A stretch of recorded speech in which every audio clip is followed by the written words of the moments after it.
Hello friends, आज के lecture में हम एक्सरसाइज 1.3 के क्वेश्चन नंबर 9 को सॉल्व करने वाले हैं। ये बहुत ही इंटरेस्टिंग क्वेश्चन है। देखिए, classify the following numbers as rational और इरैशनल। मतलब कि हमें ये कुछ नीचे नंबर्स गिवन है, हमें बताना है कि ये रैशनल है या इरैशनल। दोस्तों, बहुत ही आसान है। हम डेसिमल एक्सपेंशन की मदद से ये चेक कर सकते हैं कि कोई नंबर रैशनल होगा या इरैशनल। क्योंकि अगर कोई डेसिमल एक्सपेंशन है जो कि टर्मिनेट हो रही है, यानी कि एंड हो रही है, तो वो होगा हमारा एक रैशनल नंबर। अगर कोई नॉन एंडिंग है, मतलब कि टर्मिनेट नहीं हो रही, पर कोई एक पर्टिकुलर सेट है जो कि बार बार रिपीट कर रहा है नंबर्स का, तो वो होगी हमारी रैशनल नंबर की एक्सपेंशन। परंतु दोस्तों, अगर कोई ऐसी डेसिमल एक्सपेंशन है जो कि एंड भी नहीं हो रही और वो रिपीट भी नहीं हो रही है, तो वो होगा हमारा कोई इरैशनल नंबर, यानी कि नॉन टर्मिनेटिंग और नॉन रिपीटिंग डेसिमल एक्सपेंशन। अब दोस्तों, इस क्वेश्चन को सॉल्व करना शुरू करते हैं। पहला पार्ट है हमारे पास यहां पर, जो कि है √23। स्टूडेंट्स, ये जो √23 होता है, इसकी वैसे जो वैल्यू होती है मैं आपको बताता हूं, वो होती है, देखिए, 4.795831 डॉट डॉट डॉट, यानी कि ये कभी एंड नहीं होती और इसके अंदर कोई भी ऐसा नंबर नहीं है जो कि पर्टिकुलर एक पैटर्न में रिपीट हो रहा हो। यानी कि दोस्तों, ये हमारे पास एक ऐसी एक्सपेंशन है जो कि नॉन टर्मिनेटिंग है, खत्म नहीं हो रही, और नॉन रिपीटिंग है, कभी ये बार बार रिपीट भी नहीं हो रही है। तो इसलिए ये हमारे पास एक इरैशनल नंबर है। मैं यहां पे लिख सकता हूं कि ये एक इरैशनल नंबर है। दोस्तों, अगर एग्जामिनेशन पॉइंट ऑफ व्यू से बात करें, अगर आपको एग्जाम में कोई ऐसा नंबर मिले अंडर रूट में जो कि आपको नहीं पता कि वो किसका स्क्वायर है, तो हम क्या कोशिश करेंगे, ये जो 23 है इसको फैक्टराइज करने की कोशिश करेंगे। जैसे कि देखिए, अगर मुझे कहा जाए कि 15 को फैक्टराइज करो, तो मैं क्या कर सकता हूं, मैं इसके फैक्टर्स लिख सकता हूं यहां पे 5 और 3, क्योंकि मुझे पता है कि 5 को जब 3 से मल्टीप्लाई करेंगे आंसर मिल जाएगा 15। दोस्तों, कोशिश करो कि हमें 23 के भी कुछ ऐसे नंबर्स मिले। क्या हमें कोई मिलता है? देखिए, 23 को हम जितना मर्जी ट्राई कर लें, आपको 1 और 23 के अलावा इसके कोई भी फैक्टर्स नहीं मिलेंगे। तो यानी कि ये कोई ऐसा नंबर है जिसके कोई आगे फैक्टर्स नहीं आ रहे। और दोस्तों, ऐसे नंबर्स हमारे इरैशनली होते हैं। उसकी जो यहाँ पे जो फाइनल हमारी डेसिमल एक्सपेंशन होती है, वो नॉन टर्मिनेटिंग और नॉन रिपीटिंग ही आती है। ये चीज आपको और अच्छे से समझ आएगी जब हम सेकेंड पार्ट को सॉल्व करेंगे। देखिए, ये जो सेकेंड पार्ट है, ये है हमारे पास √225। दोस्तों, अब 225 को फैक्टराइज करने की कोशिश करते हैं। देखिए, 225 को फैक्टराइज करें तो एक बार ही तो हम इसको 3 से डिवाइड कर सकते हैं, हमें ऐसे नंबर्स मिल जाएंगे। देखिए, 3 से डिवाइड करें, आपको यहाँ पे आंसर मिलेगा 75। दोबारा 3 से डिवाइड कर सकते हैं, आंसर मिल जाएगा यहाँ पे 25। अब इसको 5 से डिवाइड कर सकते हैं, यहाँ पे आ जाएगा 5। दोबारा 5 से डिवाइड कर सकते हैं और लास्ट में रह जाएगा हमारे पास 1। तो मतलब कि इसके जो ये 225 है, हमें इसके फैक्टर्स मिले 3, 3, 5 और 5। हमें ये इसके फैक्टर्स मिले, तो यानी कि ये 225 को मैं ये अंडर रूट में लिख सकता हूं 3 multiplied by 3 multiplied by 5 multiplied by 5।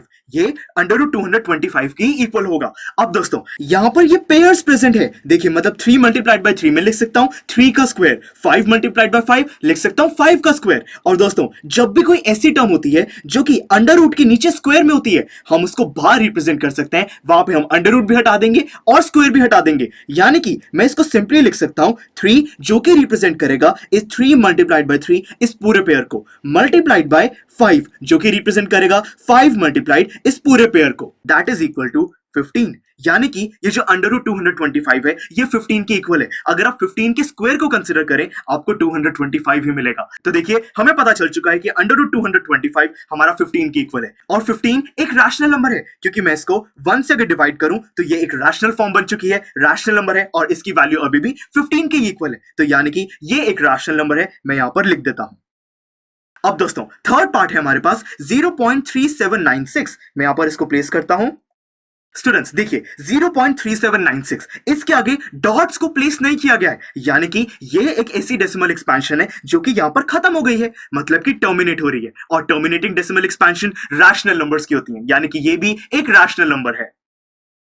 दोस्तों, अगर आपको इसमें थोड़ा सा डाउट भी है, तो हम इसको रैशनल फॉर्म में कन्वर्ट भी कर सकते हैं। जैसे कि मैं इसको लिख सकता हूं 3796, और हम इसको डिवाइड करेंगे। देखिए, डेसिमल की जगह प्लेस कर देंगे 1, और डेसिमल के बाद क्योंकि 4 नंबर्स हैं तो 4 जीरोस।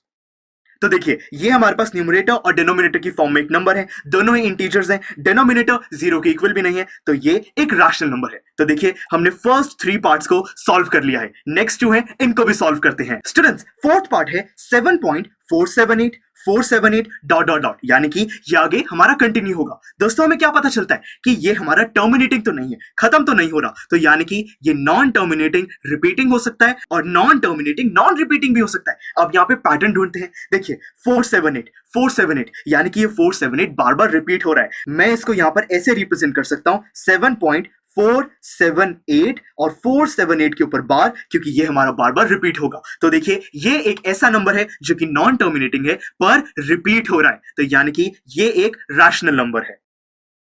अब स्टूडेंट्स लास्ट पार्ट है हमारे पास 1.101001000100001, यानी कि दोस्तों देखिए और आगे 3 डॉट्स हैं, मतलब कि टर्मिनेट नहीं हो रहा है, यानी कि ये नॉन टर्मिनेटिंग या तो रिपीटिंग है या फिर नॉन टर्मिनेटिंग नॉन रिपीटिंग है। अब दोस्तों आइडेंटिफाई करते हैं कि क्या यहाँ पर कोई पर्टिकुलर सेट है जो कि बार बार रिपीट हो रहा है। देखिए 1010, अब यहाँ पे दोबारा 1 तो नहीं आया, यहाँ पे तो 0 आ गया, तो यहाँ पे हमारा पैटर्न यहाँ पे ब्रेक हो गया। दोबारा ट्राई करते हैं 10, यहाँ पे 1 दोबारा नहीं आया, तो मतलब कि दोस्तों यहाँ पे कोई पर्टिकुलर पैटर्न नहीं है। यहाँ पे हम कोई एक ऐसा सेट कंसिडर नहीं कर सकते जो कि बार बार सेम पैटर्न में रिपीट हो रहा है, तो यानी कि ये non terminating non repeating decimal expansion है, ये एक इरैशनल नंबर है।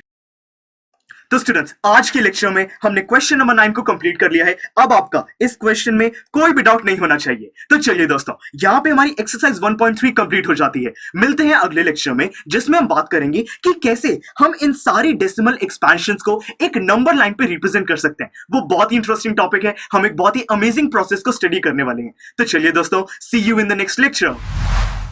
आई एम श्योर स्टूडेंट्स आपको ये लेक्चर काफी पसंद आया होगा और ऐसे ही मजेदार तरीके से अपने हर एक कॉन्सेप्ट क्लियर करने के लिए डाउनलोड कीजिए PU Stack ऐप को, जहां पर आपके पास और भी बहुत सारे ऑप्शंस होंगे जैसे कि back exercise solutions, tip videos, sample papers and much more. So what are you waiting for? Download the app now.